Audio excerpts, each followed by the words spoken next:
High command ಅವರಿಬ್ಬರನ್ನು ಕರೆಸಿ ಈ ಗೊಂದಲವನ್ನು ಸ್ಟಾಪ್ ಮಾಡಬೇಕು ಅಂತ ನಾವು ಮನವಿ ಮಾಡಿದ್ದೇವೆ. ಈಗಾಗಲೇ AICC ಅಧ್ಯಕ್ಷರಿಗೆ ತಿಳಿಸಿ ಬಂದಿದ್ದೇನೆ. ನಾನು ಡೆಲ್ಲಿಗೆ ಹೋಗಿದ್ದೆ, ಅಲ್ಲಿ ಕೂಡ ವಿಷಯವನ್ನು ತಿಳಿಸಿದ್ದೇನೆ. ಏನು ತೀರ್ಮಾನ ಮಾಡಿಕೊಂಡಿದ್ದೀನಿ ಸಿದ್ದರಾಮಯ್ಯನವರು ಮುಖ್ಯಮಂತ್ರಿ ಅನ್ನೋದು ನಮ್ಗೆ ಯಾರಿಗೂ ಗೊತ್ತಿಲ್ಲ. ಅವರು ಏನಾದರೂ ತೀರ್ಮಾನ ಮಾಡಿದರೆ ಆ ತೀರ್ಮಾನವನ್ನು ಜಾರಿ ಇಲ್ಲ ಅಂದರೆ ಇವರಿಗೆ ಶಕ್ತಿಯನ್ನು ಕೊಟ್ಟು ಮತ್ತೆ ಮುಂದುವರಿಸುವಂಥ ಕೆಲಸ ಮಾಡಿ ಪಕ್ಷ ಸಂಘಟನೆ ಮತ್ತು ಸರ್ಕಾರ ಸರಿಯಾಗಿ ನಡೆಸ್ತಾ ಇದ್ದಾರೆ. 5 ಗ್ಯಾರಂಟಿ ಕಾರ್ಯಕ್ರಮಗಳಿಗೆ ಇಲ್ಲಿವರೆಗೂ 1,40,000 ಕೋಟಿ ರೂಪಾಯಿಗಳನ್ನು ಖರ್ಚು ಮಾಡಿದ್ದಾರೆ. ಜನರು ಸಮೃದ್ಧಿಯಾಗಿದ್ದಾರೆ, ಒಳ್ಳೆಯ ಕೆಲಸವನ್ನು ಮಾಡ್ತಾ ಇದ್ದಾರೆ ಮಾನ್ಯ ಮುಖ್ಯಮಂತ್ರಿ ಸಿದ್ದರಾಮಯ್ಯ.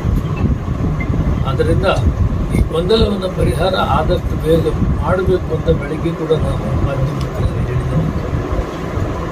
ಇದೊಂದು ಆದರೆ ಎಲ್ಲರಿಗೂ ಕೂಡ ಒಳ್ಳೆಯ ಕಾರ್ಯಕ್ರಮ ಕೊಟ್ಟಿದ್ದೀವಿ, ಅಭಿವೃದ್ಧಿ ಕೆಲಸಗಳು ಮಾಡ್ತಾ ಇದ್ದೀವಿ. ಮುಂದೆ 2028ಕ್ಕೆ ಮತ್ತೆ ಕಾಂಗ್ರೆಸ್ ಬರೋದಕ್ಕೆ ನಾವು ಕಾರ್ಯಕ್ರಮಗಳನ್ನು ರೂಪಿಸ್ಕೊಂಡು ಮತ್ತೆ ಕಾಂಗ್ರೆಸ್ ತರಬೇಕು. ಯಾಕಂದರೆ ಈ ದೇಶದಲ್ಲಿ ಕಾಂಗ್ರೆಸ್ ಪಕ್ಷನ ಕರ್ನಾಟಕದಲ್ಲಿ ನಂಬಿಕೊಂಡಿದ್ದಾರೆ. ಎಲ್ಲ ಧರ್ಮದ ಜನರು ಕೂಡ ಈ ಸಾರಿ ಓಟ್ ಹಾಕಿ ನಮಗೆ 140 ಜನ ಅಸೆಂಬ್ಲಿ ಮೆಂಬರ್ಸ್ ಮಾಡಬೇಕಂದ್ರೆ ನಮ್ಮ ಕಾರ್ಯಕ್ರಮಗಳು ಕಾರ್ಯಕ್ರಮಗಳ ವೈಖರಿಯನ್ನು ನೋಡಿ ಆ ಕೆಲಸವನ್ನು ಮಾಡಿದ್ದಾರೆ. ಅದನ್ನು ಉಳಿಸ್ಕೊಂಡು ಹೋಗಬೇಕು. 2028ಕ್ಕೆ ಮತ್ತೆ ಕಾಂಗ್ರೆಸ್ ಬರೋದಕ್ಕೆ ನಾವೆಲ್ಲ ಕೆಲಸ. ಸರ್, ಈಗ ದಲಿತ CM ವಿಚಾರವನ್ನು ಮಾಡ್ತಾ ಇದೆ. ಇವತ್ತು ನೀವು ಕೂಡ ಕೆಲವರು ಮುಖಂಡರ ಜೊತೆ ಸಭೆ ಮಾಡಿದ್ದಾರೆ. ಉದ್ದೇಶ ಏನು? ಇಲ್ಲ, ಹರಿಪ್ರಸಾದ್ ಅವ್ರ ಮೊದಲಿಂದ ಭಾಳ ಆಪ್ತ.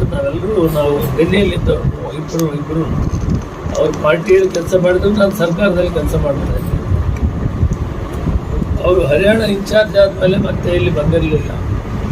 ಅವರು ಲೀಡರ್ ಆಫ್ ದಿ ಅಪೋಸಿಷನ್ ಇದ್ದಾಗ ಯಾವಾಗೂ ಮನೆಗೆ ಕರೆದು ಊಟ ತಿಂಡಿ ಎಲ್ಲ ಕೊಡ್ತಾಯಿದ್ರು. ಅದಕ್ಕೆ ನಿನ್ನೆ CM ಮನೆಯಲ್ಲಿ ಸಿಕ್ಕಿದಾಗ ಇವೆಲ್ಲ ಎಷ್ಟು ಸಾರಿ ಊಟ ತಿಂಡಿ ಎಲ್ಲ ಕೊಟ್ಟಿದ್ದೀವಿ. ಒಂದು ಸಾರಿ ನಿನ್ನೆ ಬ್ರೇಕ್ಫಾಸ್ಟ್ ಅಂತ ಬಂದಿದ್ದು. ಬ್ರೇಕ್ಫಾಸ್ಟಲ್ಲಿ ಕೂಡ ನಾವೇನು ರಾಜಕೀಯ ಇಷ್ಟೇ ಮಾತಾಡ್ತೀವಿ, ನಾವೆಲ್ಲ ಹೈಕಮಾಂಡಿಗೆ ತಿಳಿಸೋಣ, ಈ ಗೊಂದಲವನ್ನು ಪರಿಹಾರ ಮಾಡಿ ಸರ್ಕಾರ ಸುಸೂತ್ರವಾಗಿ ನಡೆದುಕೊಂಡು ಹೋಗುವಂಥದ್ದು ಮಾಡಲಿ ಅಂತೇಳಿ ಹೇಳಿದ್ದೀವಿ. ಬೇರೆ ಏನಿಲ್ಲ. ಒಪ್ಪಂದ ಆಗಿತ್ತಾ ಇಲ್ಲ ನಮಗೆ ಗೊತ್ತಿಲ್ಲ. ಅದೇ ಬಂದಿರೋ ನಮಗೆ ಗೊತ್ತಿದ್ರೆ ನಾವು ಹೇಳಿಬಿಡ್ತಿದ್ವಿ. ನಮ್ಗೆ ಗೊತ್ತಿಲ್ಲ, ಆ ಒಪ್ಪಂದದ ಮಾತಾಡೋಗೂ ನಾವಿಲ್ಲ. ಆದ್ದರಿಂದ ಏನು ಒಪ್ಪಂದ ಆಗಿದೆ ಅಂತ ನಮಗೆ ಗೊತ್ತಿಲ್ಲ. ಅದು ಇವರಿಬ್ಬರನ್ನು ಕರೆಸಿ ಮುಖ್ಯಮಂತ್ರಿನ ಹೈಕಮಾಂಡ್ ತೀರ್ಮಾನ ಮಾಡಬೇಕು ಅಂತ ಮನವಿ ಮಾಡಿದೆ.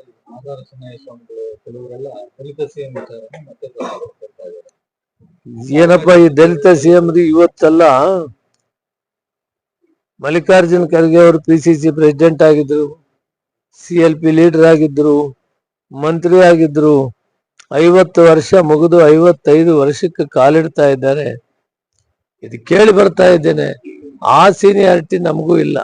ಅವರಾದ್ಮೇಲೆ ನಾವೆಲ್ಲ ಅಂಥವ್ರನ್ನೇ ನಮ್ಮ ಕೈಲಿ ಮಾಡೋಕ್ಕಾಗಲ್ಲ. ಕೇಳೋದು ಕೇಳ್ತಾ ಇದ್ದೀವಿ, ಡಿಮ್ಯಾಂಡ್ ಇದೆ. ಅಂತ ಸೀನಿಯರ್ ಲೀಡರ್ಗೆ ನಾವು ಮಾಡಿಕೊಳ್ಳೋಕ್ಕಾಗಲಿಲ್ಲ ಮುಖ್ಯಮಂತ್ರಿ. ನಮ್ಮ ಮುಂದೆ ಏನಾಗ್ತದೆ ಕಾದ್ ನೋಡಿ. ಅದಕ್ಕೆ ಈಗ ಅವರೇ ತೀರ್ಮಾನ ಮಾಡೋ ಸ್ಥಾನದಲ್ಲಿದ್ದಾರೆ.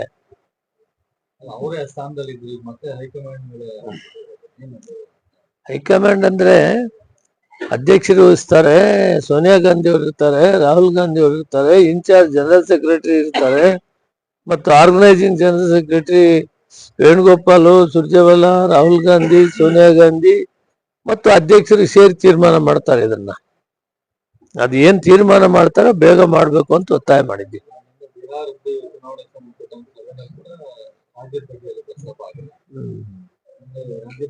ಇವನ್ ಕರೆದಾಗ ಏನಾದ್ರು ಪ್ರಸ್ತಾಪ ಮಾಡಬಹುದು, ಕರೀತಾರೆ ಅಂತ ನಮಗೂ ಕೂಡ ಅನಿಸಿದೆ. ಬಟ್ ಬರೆಯೋದನ್ನ ಬೇಗ ಕರಿಬೇಕು ಅಂತ ಕೂಡ ಹೇಳಿದ್ವಿ. Thank you.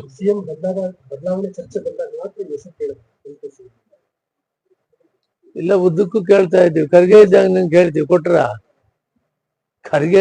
ಖರ್ಗೆನೆ ಮಾಡ್ಬೇಕಂತೂ ಕೇಳಿದ್ವಿ. ಧರ್ಮ್ ಸಿಂಗ್ ಅವರು ಮುಖ್ಯಮಂತ್ರಿ ಆಗಿದ್ದಾಗ ಕೇಳ್ಕೊಪ್ಪ, ಎಷ್ಟು ವರ್ಷ ಆಯ್ತು ನೋಡು, ಧರ್ಮ್ ಸಿಂಗ್ ಮುಖ್ಯಮಂತ್ರಿ ಆಗಿದ್ದ ಕಾಲ ನೀವೇ ಲೆಕ್ಕಾಚಾರ ಮಾಡುದು. ಆ ದಿನ ಅಂಬೇಡ್ಕರ್ ಜಯಂತಿ ದಿನ ನಾನು ಹೇಳಿದ್ದು, ಧರ್ಮ್ ಸಿಂಗ್ ಸಾಹೇಬ್ರೆ ನೀವು ಇವತ್ತು ಆಗಿದ್ದೀರಿ, ನಾವು ಬಹುಸಂಖ್ಯಾತರು 25% ಇದೀವಿ SC/ST. ನೀವಾದ್ಮೇಲೆ ಖರ್ಗೆ ಅವ್ರನ್ನ ಮಾಡ್ರಪ್ಪ, ಅವ್ರಿಗಿಂತ ಸೀನಿಯರ್ ಬೇಕಾ ಅಂತ ಕೂಡ ಕೇಳಿದ್ದೀನಿ, ಆಗಿಲ್ಲ. ಬಟ್ ಇವತ್ತು ಅವ್ರು ಮಾಡೋ ಕಾಲದಲ್ಲಿದ್ದಾರೆ, ಅವರೇ ತೀರ್ಮಾನ ತಗೊಂಡು ನಾವು ಸ್ವಾಗತ ಮಾಡ್ತೀವಿ. ನಂಬರ್ ಗೇಮ್ ಅಂತ ಏನಾದ್ರು ಬಂದ್ರೆ ಸಿದ್ದರಾಮಯ್ಯನವರು ತೋರಿಸಿ ಅಂತ ನಂಬರ್ ಗೇಮ್ ಕಾಂಗ್ರೆಸ್ನಲ್ಲಿ ಬರೋದಿಲ್ಲ. ಕಾಂಗ್ರೆಸ್ನಲ್ಲಿ ಒಗ್ಗಟ್ಟಿದೆ, ಕಾಂಗ್ರೆಸ್ನಲ್ಲಿ ಹೈಕಮಾಂಡ್ ಇದಕ್ಕೆಲ್ಲ ಬದ್ಧವಾಗಿರ್ತೀವಿ ಅಷ್ಟೇ. ಬಣಗಳೇನಿಲ್ಲ, ಮನಸ್ಸಿಗೆ ಬಂದಾಗ ಹೇಳ್ತಾರೆ ಕೆಲವರು, ಅವರವರ ವೈಯಕ್ತಿಕ ಅಭಿಪ್ರಾಯಗಳನ್ನ ಹೇಳ್ತಾರೆ. ಅಲ್ಟಿಮೇಟ್ಲಿ ಹೈಕಮಾಂಡ್ ಹೇಳಿದ್ರೆ ಎಲ್ಲರೂ ಒಪ್ಕೊಂತಾರೆ. ಇಲ್ಲ ಅಂತ ಹೇಳಿದ್ನಲ್ಲ, ಇರೋದೇ ಸಾಕಾಗಿದೆ. ನೀವು ಅರ್ಹರಿದ್ದೀರಲ್ಲ ಅರ್ಹತೆ ಏನಪ್ಪ ನೀನ್ ಹೇಳ್ತಿ, ಖರ್ಗೆಗಿನ್ನ ಅರ್ಹತೆ ಬೇಕು ನಿನ್ಗೆ? ಆಗಲ್ಲ, ಅವೆಲ್ಲ ಸಂದರ್ಭ ಬರ್ಲಿ. ಒಟ್ಟಿನಲ್ಲಿ ಡಿಮಾಂಡ್ ಇದೆ. ದಲಿತರು CM ಆಗ್ಬೇಕು ಅಂತ ಯಾಕೆ ಕೇಳ್ತೀವಿ ಅಂದ್ರೆ 24% ಜನ ಇದ್ದೀವಿ SC/ST. ಸತೀಶ್ ಜಾರಕಿಹೊಳಿ ಹೇಳ್ತಾರೆ, ನನ್ಗೀಗೇನು ಅಧಿಕಾರ ಬೇಡ, ಅಧ್ಯಕ್ಷರು ಮಾಡಿ, ನಾನು ಪಾರ್ಟಿ ತರ್ತೀನಿ ಅಧಿಕಾರಕ್ಕೆ, ಆಮೇಲೆ ಅವಕಾಶ ಮಾಡಿಕೊಡಿ ಅಂತಾರೆ. ಪರಮೇಶ್ವರು ಅಧ್ಯಕ್ಷರಾಗಿ 8 ವರ್ಷ ಯಾರು ಇಲ್ಲಿವರೆಗೂ ಆಗಿಲ್ಲ.